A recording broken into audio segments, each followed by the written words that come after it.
Hello, my name is Kayla Velasco, as you should know, but let's be honest here. You probably don't know. I'm going to be covering Queen Elizabeth's birth, early life/family, reign, death, and as well as a conclusion, and some fun facts.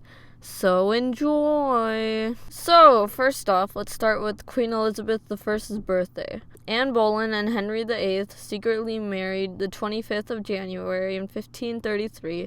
Shortly after discovering Anne was pregnant with Elizabeth Tudor I, aka Queen Elizabeth I. So, in Greenwich, England, on the 7th of September, 1533, was the day that Queen Elizabeth I was born. Now, in my opinion, I think it's safe to say Queen Elizabeth didn't exactly have the best life, considering her mother was only sentenced to death by her own husband, but no big deal. Did I mention Elizabeth was only 2? Anyways, the reason for Anne's death was because Anne thought Henry was cheating on her. So rather than being 2 rational adults, Henry said, "No, I'm good," and sent her to the guillotines. What a time to be alive. Though, it didn't get in the way of Elizabeth's hard-working mindset, as she would continue to excel in languages and art. Fast forward a few 14 years, and her father is dead. Due to obesity and old age, Henry was announced dead at age 55.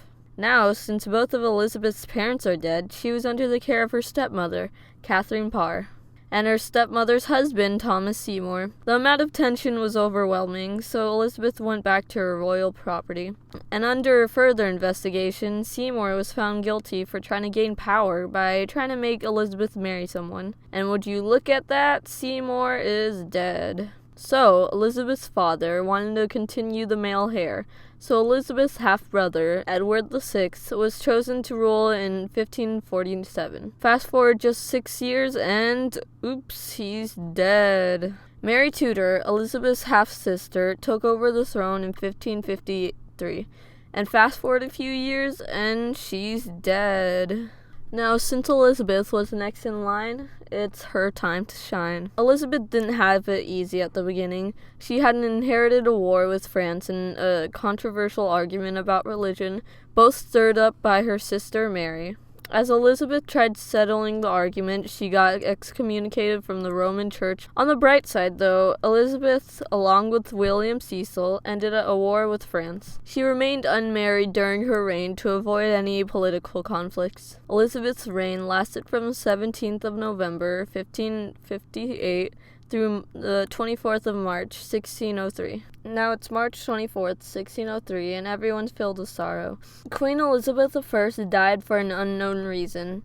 One of the most popular beliefs is that Elizabeth died from blood poisoning. Another popular belief is that her health was being affected because she put vinegar and white lead on her face to get her infamous pale look, because for whatever reason they thought that was a good idea. There were many more beliefs, like they thought she had skin cancer or she had pneumonia, but truly we will never really know. So, in conclusion, we learned that we shouldn't put white lead and vinegar on our faces. In conclusion, Queen Elizabeth I is an iconic figure in history. She overcame most of the obstacles in her life, and she was a very strong leader. She without a doubt strongly led her nation through a prosperous era, despite all the prejudice and rivalry from those who wanted to take her throne and from other countries. Now it's time for some fun facts. Elizabeth was fluent in 5 languages. She was the only English queen that was never married. She gave nicknames to her courtiers, such as Frog. And finally, she was nicknamed the Virgin Queen. That's the end of my video. Hope you enjoyed.